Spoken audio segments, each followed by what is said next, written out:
Welcome to Let Me Fix This. Enjoy the video.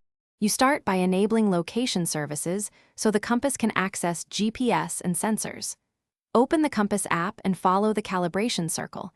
This forces the gyroscope and magnetometer to sync. Remove any magnetic case or strong metal near the phone and keep it flat on a table while calibrating because stray fields bias readings.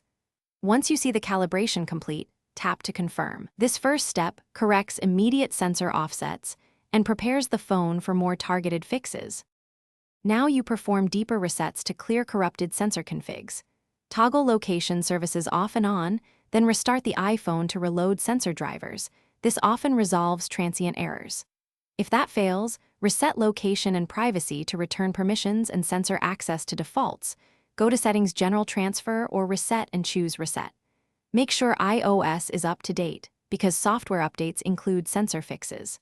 Once done, reopen Compass and recalibrate. This sequence refreshes both software. Finish by verifying consistency. Compare compass readings with a third-party GPS or mapping app while standing in the same spot. If the values match, you're done. If the compass still drifts, try a DFU restore as a last software step or contact Apple for hardware diagnostics. Magnetometer failure needs service. One key troubleshooting tip: always check for magnetic interference. Speakers, mounts, and chargers can skew readings. Move to a clear area before concluding the sensor is faulty. Thanks for watching. If you found this helpful, don't forget to like and subscribe.